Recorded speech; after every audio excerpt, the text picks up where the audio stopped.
Meus caros amigos, amigas que acompanham a nossa querida TV Canção Nova, estamos começando mais um programa Escola da Fé. É um programa que a Canção Nova leva a você para transmitir, fazer chegar até você aquele tesouro que está no coração da igreja.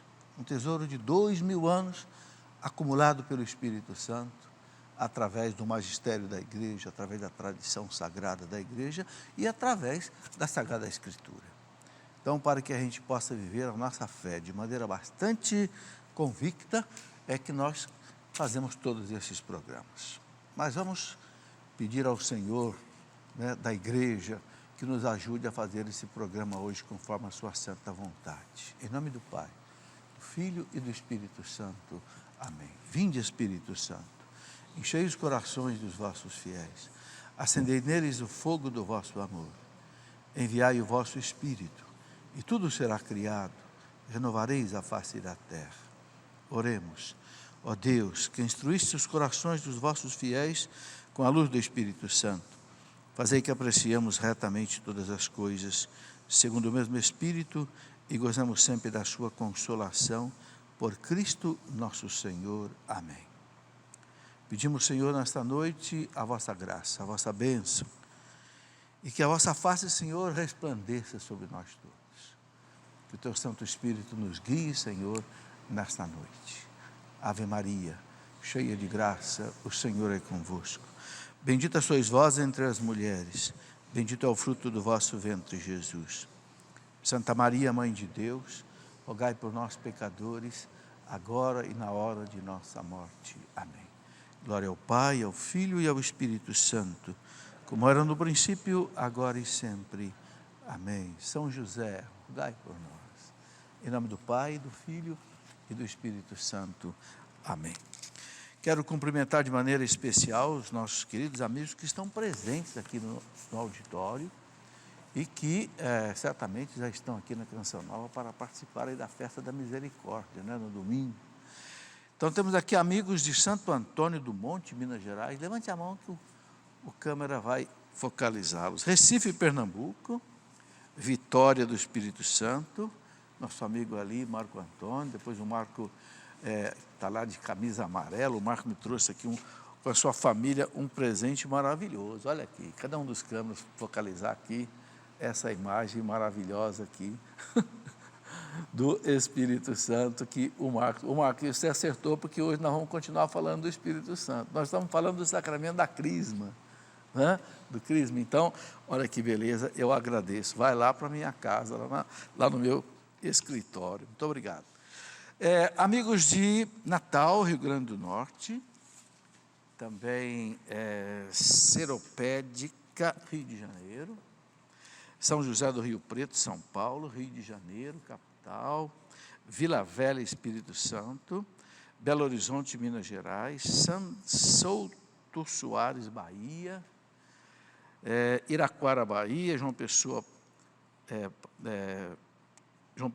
Cascavel, Paraná, Rio das Ostras, Rio de Janeiro, Magé, Rio de Janeiro, Petrópolis, Rio de Janeiro, Cuiabá, Mato Grosso, e temos aqui alguém fazendo hoje 60 anos, o Sérgio Bortoluzzi. Quem é o Sérgio? Parabéns, Sérgio, Deus abençoe, te dê a sua graça. Como diz o Salmo 66, versículo 2, a sua face resplandeça sobre ti. E Sandra e Jabas, que fazem 30 anos de casamento. Quem é o Sandra? Isso aí, sejam bem-vindos. Está aí, você que quer vir participar aqui da Escola da Fé, não precisa marcar, não precisa fazer nada, é só vir aqui e participar. Toda quinta-feira, ao vivo, 8h30, no auditório aqui da Canção Nova, ok? Sejam bem-vindos, é uma alegria recebê-los na Canção Nova e recebê-los também aqui na nossa Escola da Fé. Quero começar mostrando aqui esse livro maravilhoso do Padre Jonas, Desperta tu que dormes. Esta frase foi aquela frase que acordou Santo Agostinho. Está lá na Carta aos Romanos, capítulo 13, quando Santo Agostinho estava naquela luta, converte, não converte, converte, não converte. Aí uma Bíblia em cima da mesa, o Evangelho, e ele escutou um canto de criança. Toma e lê. Toma e lê. Agostinho pegou o Evangelho abriu assim e caiu na carta aos Romanos, capítulo 13. E a carta era essa: levanta tu que dormes, né? E o Cristo te salvará. A noite já vai avançada, deixe as obras da carne. Agostinho caiu num pranto, né? E Agostinho, a partir dali, se converteu e se tornou o grande Santo Agostinho. Isso está na carta de São Paulo aos Romanos, capítulo 13. O livro do Padre Jonas, desperta tu que dorme. Quanta gente precisa ser despertada para Deus, para a conversão. Cristo veio ao mundo, morreu numa cruz, ressuscitou para quê? Para nos salvar. O que é salvar? É nos converter, levar para Deus. Só que Jesus foi embora para o céu e deixou essa missão para nós. Atos dos Apóstolos, daqui nós vamos celebrar isso no dia da festa da Ascensão do Senhor, 10 dias antes, um domingo antes de Pentecostes, né? Depois que Jesus fica 40 dias no meio dos discípulos, depois de ressuscitado. Aí no dia da Ascensão, os apóstolos perguntaram para ele, Atos 1, versículo 4 e seguinte: Senhor, é agora que o Senhor vai restabelecer o reino de Israel? O que estava na cabeça dos apóstolos? É agora que o Senhor vai se tornar o dono do mundo? Vai expulsar César, Pilatos, Herodes? Jesus disse: não é nada disso. Vocês ainda não entenderam que o meu reino não é deste mundo. Eu estou indo embora. E vocês vão voltar para Jerusalém. Vocês vão aguardar o cumprimento da promessa do Pai que eu lhes disse. Vocês serão batizados no Espírito Santo, serão renovados. E aí vocês vão ser minhas testemunhas, aqui em Jerusalém, na Samaria, até o fim do mundo. Então, esta é a nossa missão, nós temos que entender isso. Jesus fez pela nossa salvação o que nenhum homem podia fazer. Ou seja, pagar a justiça divina, um preço infinito de resgate. Por quê? Porque o pecado da humanidade fere a majestade infinita de Deus. Não tem como um homem pagar. Então, Deus teve que se fazer homem e, com o preço de valor infinito da sua vida, Ele ofereceu ao Pai para satisfazer a justiça divina, porque Deus é perfeitamente justo. Deus não deixa nada sem acertar com a justiça. Por isso que existe o purgatório, por isso que existe o juízo particular, por isso que existe o juízo final, porque Deus, nós não queremos justiça nesse mundo. Quero justiça, mataram o meu filho, quero justiça. Essa justiça vai ser plenamente feita no juízo final. Deus vai acertar conta com todo mundo e na frente de todo mundo. É o juízo final. Mas Cristo deixou então a nós esta missão: desperta tu que dormes. Despertar quem não acordou para Deus ainda, quem não sabe que Deus existe, quem não sabe que nós temos uma vida eterna para viver. Sabe, gente, quem não acredita na vida eterna não vive bem essa vida. A gente só vive bem essa vida terrena se a gente acredita na vida eterna.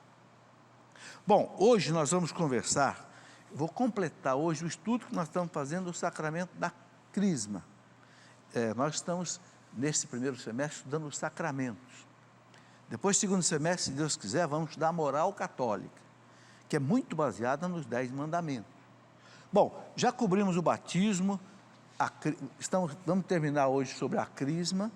Eu queria dizer aqui então, que depois disso nós vamos começar a estudar o sacramento da confissão, da penitência. E aí eu já queria fazer uma ligação aí com a festa que nós vamos celebrar domingo agora.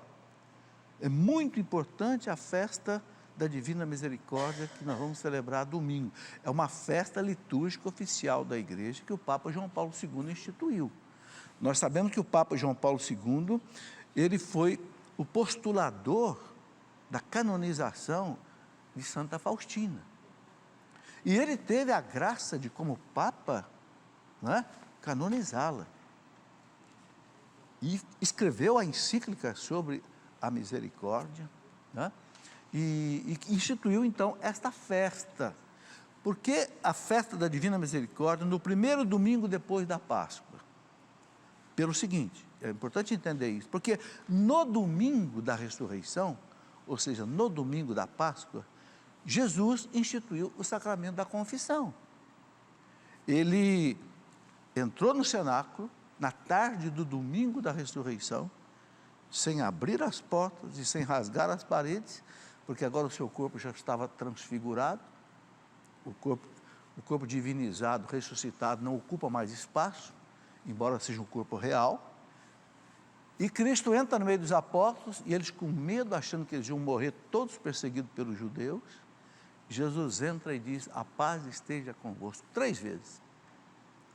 Porque Jesus é o príncipe da paz. Ele tinha dito antes, lá na Santa Ceia: eu vos dou a minha paz, não a paz do mundo, a minha paz. Então, primeira coisa que ele diz aos apóstolos 3 vezes: estejam em paz, a paz esteja convosco. Aí Jesus faz uma coisa maravilhosa. Ele sopra sobre os apóstolos e diz: recebam o Espírito Santo. Na verdade, ele fez ali um Pentecostes meio que adiantado, só para os apóstolos. Por quê? Porque ele ia dar aos apóstolos o poder de perdoar os pecados, ou seja, instituir o sacramento da confissão. E nós sabemos que todos os sacramentos, quem opera é o Espírito Santo. Quem transforma o pão e o vinho no corpo e sangue de Cristo é o Espírito Santo, mediante as palavras dos sacerdotes, em persona Christi. Quem faz o perdão na confissão é o Espírito Santo. E assim por diante. Então Jesus diz: recebam o Espírito Santo. E soprou sobre ele. Porque a gente sabe que a palavra espírito do hebraico é ruá, que quer dizer vento, sopro. O Espírito sopra onde quer, São Paulo diz. Então, Jesus sopra sobre eles: recebam o Espírito Santo. A quem vocês perdoarem os pecados estão perdoados. Gente, isso é uma promessa de fogo. Quando o sacerdote te diz, pelo ministério da igreja: eu te absolvo dos teus pecados, em nome do Pai, do Filho e do Espírito Santo, não duvide. Se você não escondeu nada, se você não mentiu naquela confissão, você sai, porque o Cristo deu aos apóstolos esse poder divino.